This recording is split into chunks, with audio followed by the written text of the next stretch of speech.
And you say Leonardo DiCaprio, he's got a lawsuit against BuzzFeed because of something that they said with him regarding Diddy? What did Leonardo DiCaprio witness that shattered the glamour of Hollywood's most exclusive party? Why did he risk his career and safety to describe it under oath? Yeah, so the guy BuzzFeed referenced that he has stills of a sexual encounter between... Before we begin, viewer discretion is strongly advised. The following is for educational and entertainment purposes only. This is the verbatim federal courtroom testimony of the Sean Diddy Combs trial, as reported by Inner City Press. In a packed courtroom already rocked by explosive testimonies, Hollywood superstar Leonardo DiCaprio took the stand, and no one expected what came out next. Known for blockbuster films and environmental activism, DiCaprio revealed a dark chapter of his life most had never imagined. His voice shook as he described one invitation that changed everything he thought he knew about celebrity parties. It wasn't just champagne and cameras, it was something much, much darker. What DiCaprio revealed not only stunned the jury, but ignited a media firestorm that forced even the most powerful to finally face the music. Between Combs and an A-list celebrity with a much higher status than Combs. So it's... Everyone in the courtroom held their breath as the judge called the room to order. DiCaprio entered in a dark suit, his gaze steady but haunted. The hush that fell over the gallery felt heavier than any standing ovation he had ever received. No cameras were allowed, but every mind in the room replayed that moment in slow motion. When the actor took his seat and stared across at Sean Diddy Combs, it was clear. This was no red carpet appearance. This was testimony. When I started acting again and going to auditions, I'd always get to like the final callback. And I think DiCaprio described the mansion where the party was held, a remote, fortress-like estate reached only by private jet and guarded entrances. Initially lured by thoughts of glittering celebrities mingling over champagne, he quickly sensed something amiss. There were off-limit rooms, guests who seemed out of place, and a tangible tension that intensified as the night wore on. Security towers loomed, their guards all business as they herded guests through opulent corridors. But it wasn't until DiCaprio spotted a partially open door that the facade cracked wide open. many people know what that's like. And there would always be like two other guys that I was up against. And we'd always lose to this. Behind that door lay a dimly lit chamber. Cameras were rigged in every corner, and a line of uncomfortable guests waited their turn. DiCaprio's testimony painted a chilling picture. A girl no older than 20 seated on a plush couch, surrounded by men much older and visibly tense. The moment their eyes locked, her terror was undeniable. DiCaprio's voice quavered as he recalled that look, one of pure desperation. He realized immediately this was no mere party, but a meticulously orchestrated operation built on fear and control. One kid, and no actor would ever say his name because it was like too much, but every casting director would whisper in there, "It's Leonardo, it's Leonardo." Ah! When security intercepted him and redirected him with unsettling politeness, he recognized it as a warning. He was escorted to a glass-walled lounge where soft jazz played and conversations were forbidden. His phone had no signal. His driver was inexplicably delayed. After an agonizing hour, he was finally allowed to leave, but the fear stayed with him. For years, he carried that memory alone, until exploding allegations around Diddy gave him the courage to speak. On the stand, DiCaprio described overhearing rumors of a list, a dossier used to control and blackmail anyone who dared object. He spoke of hidden blueprints for secret rooms and surveillance centers built into the mansion. He evoked a network of power so insidious that entire careers and reputations were weaponized to ensure silence. Producers, directors, and influencers he once called friends suddenly became distant, leaving him to wonder whether they feared crossing the same invisible line. Then came the basement. Following a mistaken turn while searching for a restroom, DiCaprio stumbled onto a narrow staircase leading below. There, behind tinted glass, he saw another young woman, no older than 18, huddled on the floor, crying for help. The guard who had been stalking him closed the door with a clap that echoed in the stairwell and hissed, "Wrong floor. You saw nothing." That moment, DiCaprio said, shattered any illusion that Hollywood parties were harmless fun. He spent years haunted by the sound of her sobs, tortured by guilt for not doing more. So there are a lot of conspiracy theories around Diddy and his celebrity friends floating around the internet. I went through every single legal filing and looked at.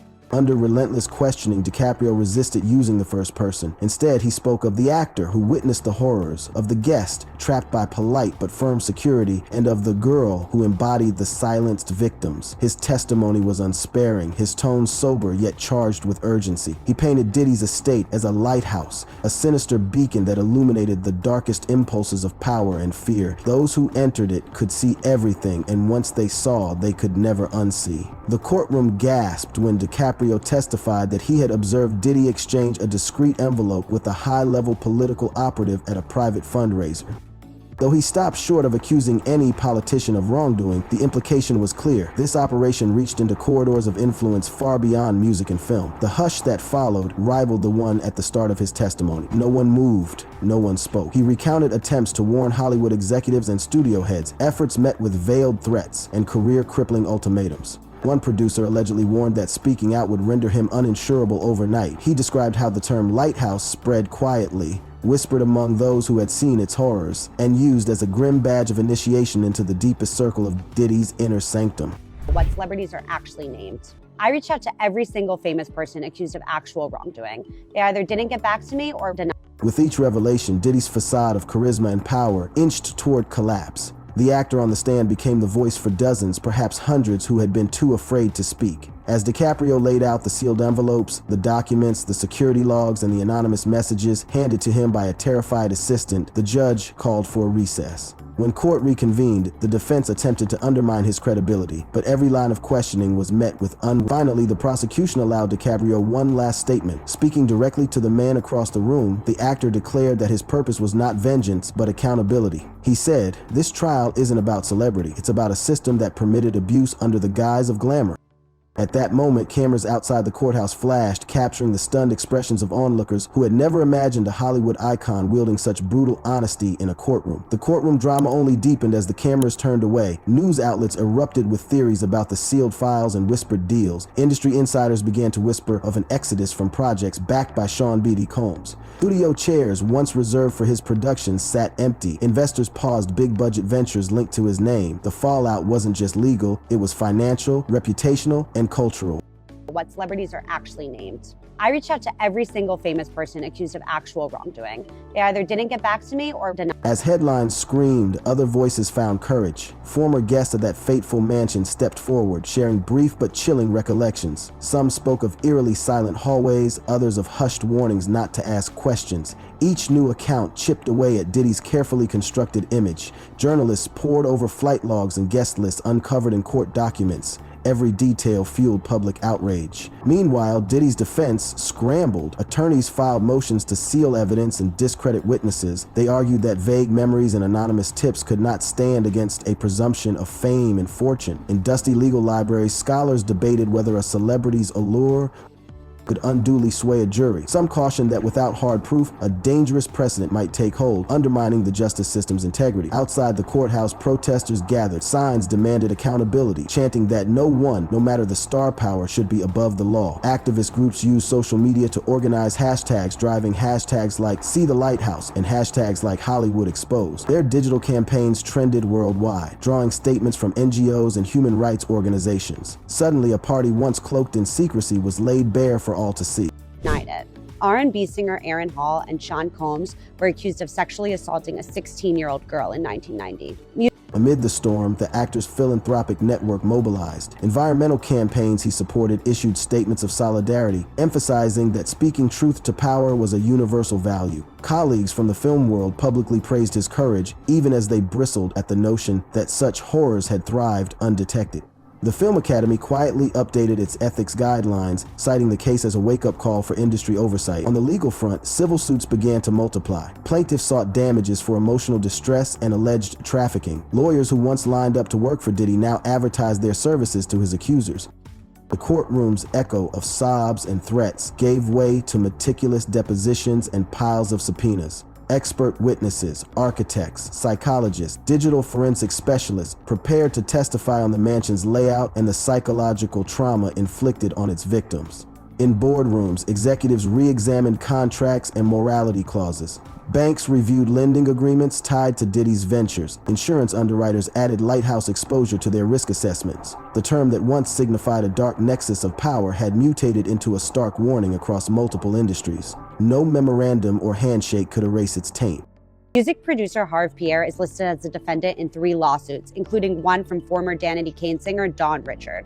He was Soon, international players weighed in. Foreign press drew parallels to scandals abroad, questioning how wealth and influence repeatedly shielded the powerful. Cultural commentators asked why so many powerful figures were willing to stay silent. Debates flickered between calls for stricter celebrity accountability and concerns about due process. The discourse spilled from tabloids into universities, think tanks, and dinner table conversations worldwide. As civil trials loomed, attention shifted to potential legislative changes. Lawmakers drafted bills aimed at strengthening protections for individuals at high profitable events. Some proposals targeted surveillance overreach, others focused on victim rights.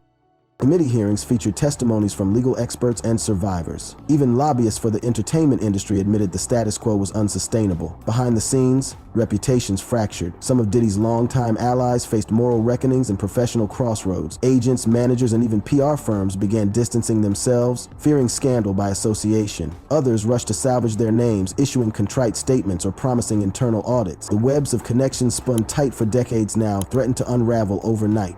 accused of sex trafficking, grooming, and sexual assault. Actor Cuba Gooding Jr. was accused of groping a music producer named Rod. In smaller venues, grassroots survivors groups organized support circles for those affected. Therapists volunteered their time, offering pro bono sessions. Safe house operators alerted authorities to possible re-trafficking patterns. The actor's testimony had ignited more than legal action. It had sparked a movement. Suddenly, the phrase "never look away" applied not only to an audience in a theater, but to every person with the power to intervene. Even in Hollywood, scriptwriters began weaving lighthouse themes into new projects. Films exploring abuse of power and hidden horrors found renewed backing. Documentarians pitched deep dives into high society scandal.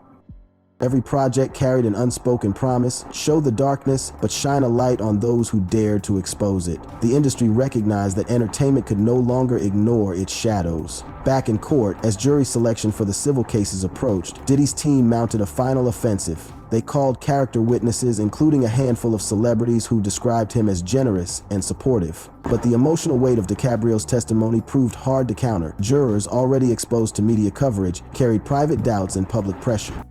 Jones Jr. Diddy's 30-year-old son, Justin Dior Combs, was accused of engaging in freak-offs and soliciting sex workers and underage. In the end, the first civil trial opened with the stained glass of the courthouse windows casting colored light on weary faces. Plaintiffs, some trembling, took the stand. They spoke of stolen youth, of fear so profound it outlasted the parties themselves. The courtroom grew silent in sympathy, a stark reversal from the raucous nights at Diddy's estate. Though the legal battles would stretch on for years, one outcome was undeniable: power, when misused, provoked its own reckoning.